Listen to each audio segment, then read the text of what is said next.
Coucou les amis, c'est Mimi, j'espère que vous vous portez bien chez vous. Aujourd'hui, la vidéo va parler de la résistance à l'insuline. Je vous avais proposé la semaine passée le thème et vous étiez très nombreux et nombreuses à répondre positif pour la vidéo. Du coup, on va en parler en détail et on va aller voir qu'est-ce que donc ce phénomène qu'on entend de plus en plus au jour d'aujourd'hui. Pour comprendre la résistance à l'insuline, on va déjà aller comprendre le rôle de l'insuline. Donc, je vous en parle souvent dans les vidéos, mais on est obligé de passer par ça pour comprendre la suite.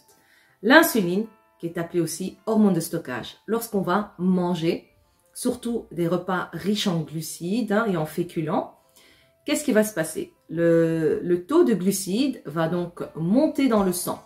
On va avoir ce qu'on appelle un pic d'insuline. L'insuline, son rôle à elle, c'est de transporter les glucides. Donc, on a mangé, on a envoyé de l'énergie. L'insuline va prendre cette énergie qu'on appelle le glucose et elle va les départager dans les différentes cellules de notre organisme, les cellules qui font fonctionner notre corps. Ça, c'est son premier rôle. Et son deuxième rôle, c'est l'excédent, parce que malheureusement, au jour d'aujourd'hui, on mange trop de glucides. Elle va donc le transformer et le stocker en gras. Voici le rôle de l'insuline. Une fois qu'on a compris ça, on peut comprendre la résistance à l'insuline. En réalité, ce sont les cellules vers lesquelles l'insuline envoie le glucose qui vont résister. Pourquoi? Tout simplement parce qu'elles sont déjà pleines de glucose. Elles ont assez d'énergie, il ne leur en faut pas plus que ça. Mais le fait qu'elles soient pleines, si vous voulez, l'insuline ne peut plus envoyer plus de glucose qu'est-ce qu'elles n'ont déjà assimilé. C'est comme un vase, vous avez un vase ou une carafe, vous voulez la remplir d'eau, la carafe est pleine. Si vous rajoutez de l'eau dans la carafe, ça va déborder. Vous ne pouvez pas mettre plus qu'1 litre dans un contenant d'1 litre. Donc la cellule, elle est déjà pleine. Ça ne veut pas dire que la cellule est endommagée ou que le glucose est mauvais ou que l'insuline ne fait pas bien son rôle. Non, tout est bien, tout fonctionne bien, sauf qu'il y a trop. Quand il y a trop, il faut attendre de vider ce qu'on a pour pouvoir remplir à nouveau. Normalement, lorsque la cellule est pleine, elle envoie un signal au pancréas pour lui dire « Stop, ne m'envoie plus d'insuline, je suis pleine ». Mais le problème, c'est que la cellule est pleine, vous avez mangé, le pancréas fabrique de l'insuline et l'insuline continue comme ça à transporter le glucose. Mais vu que la cellule est pleine, le glucose reste donc se propager dans le sang. À ce moment-là, l'insuline, qu'est-ce qu'elle fait? Parce que c'est son rôle de baisser le taux de glucose dans le sang. Eh bien, elle va transporter cet excédent, elle va le transformer en gras et elle va également le stocker dans nos organes. Elle va envoyer ce glucose dans le cerveau qui provoque aussi l'Alzheimer. Elle va l'envoyer dans le foie, dans les reins, dans les yeux. On entend souvent que le diabète attaque les yeux. Eh bien, c'est la raison pourquoi ça attaque les organes. C'est cet excédent de glucose, parce que le corps n'arrive pas à communiquer, en fait, les cellules n'arrivent pas à communiquer avec le pancréas pour lui dire « Stop, arrête de produire de l'insuline, j'ai ma dose ».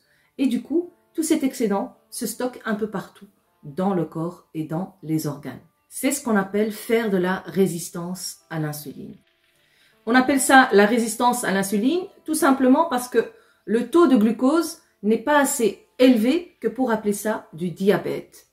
Donc, ça peut devenir du diabète, mais ce n'est pas du diabète. Ça, il faut pouvoir faire la part des choses. Ça s'appelle la résistance à l'insuline. Et la seule façon de pouvoir s'en débarrasser, on va dire, c'est tout simplement en jeûnant, premièrement. Parce que lorsqu'on va jeûner, on va mettre la fameuse hormone qui est donc l'insuline au repos total. Et quand elle est au repos, le corps peut alors se mettre en mode déstockage et déstocker et brûler tout cet excédent de glucose qui se loge dans le corps depuis belle lurette, depuis pas mal d'années. La deuxième façon aussi, c'est de manger ce qu'on appelle de façon cétogène ou même low carb, ou si vous voulez, low carb, carb vient des carbohydrates, donc les hydrates de carbone, qui sont les glucides. Que ce soit les sucres rapides ou les sucres lents, il faut vraiment les diminuer dans son alimentation. Pourquoi? Parce que lorsqu'on ne mange pas ce type d'aliments et qu'on va manger privilégier par exemple les lipides, les protéines et peu de glucides, à ce moment-là, il n'y aura pas de pic d'insuline. Et ce qu'on va manger va être transformé par le foie en ketones, en cétones. Donc les cétones, si vous voulez, c'est une énergie produite par le corps pour continuer à faire ce que l'insuline ne fait plus parce qu'elle est au repos. Le corps est vraiment très intelligent et il peut continuer à fonctionner même si on arrête de lui donner les glucides. Alors beaucoup disent que les glucides est l'énergie primordiale du corps. Et bien beaucoup de médecins disent le contraire. Et le corps peut produire sa propre énergie. C'est un peu, si vous voulez, comme les véhicules automobiles. Beaucoup sont persuadés que la meilleure voiture, pardon, c'est celle qui fonctionne au diesel. D'autres vont dire non, la meilleure voiture, c'est celle qui fonctionne à l'essence. Et puis vous avez d'autres qui vont parler encore du gaz. Il y a des voitures qui fonctionnent aussi avec le gaz, le LPG, et ainsi de suite. Chacun, bien sûr, revendique ce qu'il apprécie lui-même. En réalité, le corps humain doit consommer une cuillère à soupe de sucre par jour, soit plus ou moins 25 à 30 grammes de sucre. Mais le problème, c'est que l'alimentation qu'on nous recommande dans les repas équilibrés, on retrouve un autre sucre caché, c'est la farine. La farine est un sucre caché et on en retrouve dans les pâtes, dans le pain, dans les céréales, les pâtisseries, etc. Plus, on retrouve aussi les glucides dans les féculents, donc on appelle ça les sucres lents. Ça fait sur une journée beaucoup plus que 30 grammes qu'on va consommer en glucides. Et c'est ce qui fait qu'on a énormément de pics d'insuline. C'est ce qui fait qu'aujourd'hui aussi, il y a énormément de diabétiques sur Terre. De plus en plus, ça commence depuis le plus jeune âge. À l'époque, c'était très rare d'entendre des enfants atteints de diabète. Au jour d'aujourd'hui, c'est de plus en plus fréquent parce que nos aliments sont de plus en plus riches et carbinés, comme on dit, en glucides. C'est un peu le système qui fonctionne comme ça. Malheureusement, c'est ce qu'on nous recommande aussi de manger de plus en plus aussi. Manger 3 à 5 fois par jour. Ça fait beaucoup de glucides, plus les collations entre les repas. Donc, je vous laisse faire votre propre calcul. Ça fait trop de sucre et c'est ce qui provoque la résistance à l'insuline et qui déclenche toutes ces maladies liées à l'obésité quelque part. Parce que le fait d'avoir de la résistance à l'insuline va faire qu'on va stocker beaucoup plus de glucides en gras, donc on va grossir. Et quand on est gros, on provoque certaines maladies parce que le glucide est aussi caché dans les organes. Je vais vous donner quelques symptômes qui peuvent vous faire penser que vous faites de la résistance à l'insuline, comme par exemple des allées très fréquentes aux toilettes la nuit durant le sommeil, où vous allez uriner constamment, tellement que c'est fréquent, et ben ça vous gâche le sommeil. Ça, c'est aussi un symptôme. Avoir constamment faim, des envies de grignotage à tout moment. Malgré le repas que vous avez avalé, englouti, et ben vous avez encore faim. Avoir toujours envie de manger des produits raffinés, les bonbons, des chocolats, les biscuits, pâtisseries. Donc tout le temps cette envie qui est constante. Avoir aucune endurance et être tout le temps fatigué. Avoir un gros ventre, c'est-à-dire qu'il est tellement gros que lorsque vous êtes debout, vous n'arrivez même pas à percevoir vos pieds. Ça, c'est aussi un symptôme, un signe de résistance à l'insuline. Un taux de cholestérol élevé et également une pression artérielle élevée sont des signes de résistance à l'insuline. Avoir constamment des douleurs inflammatoires, donc des douleurs aux articulations, quelles qu'elles soient, et alors faire aussi de l'apnée du sommeil. Avoir un métabolisme lent, ça veut dire que quel que soit le régime que vous faites, vous n'arrivez pas à perdre du poids parce que votre corps ralentit. Avoir des problèmes de mémoire, être énervé, tout le temps irritable, sont aussi des symptômes de résistance à l'insuline. On peut également faire de l'acné en ayant de la résistance à l'insuline et plein d'autres symptômes. Toutes ces maladies qu'on appelle aujourd'hui des maladies chroniques, qui sont de plus en plus nombreuses. Et le pire, c'est qu'elles ne sont pas contagieuses, mais qu'on les attrape toutes. Pourquoi? Parce qu'on se nourrit tous de la même manière, d'une façon erronée, où on envoie trop de glucides dans son corps.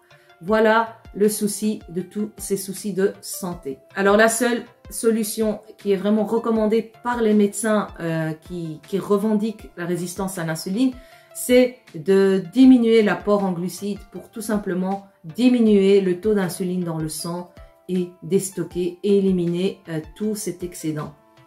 Voilà un petit peu comment se passe la résistance à l'insuline dans son corps humain.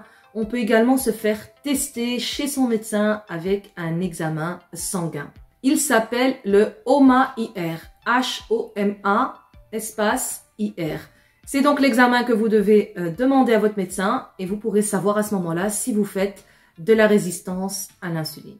Voilà comment aujourd'hui j'ai compris comment fonctionnait le corps humain et j'ai aussi compris qu'il fallait que je change ma façon de manger. C'est vrai que c'est très difficile parce qu'au jour d'aujourd'hui, on nous propose, vous sortez pour faire des courses, vous avez peut-être tous les 100 mètres, tous les 10 mètres, un McDo, un fast-food, des crêpes, des gaufres, tout ce qui se vend sur votre route est bien sûr plus mauvais pour vous que bon. C'est ça, en fait, le souci.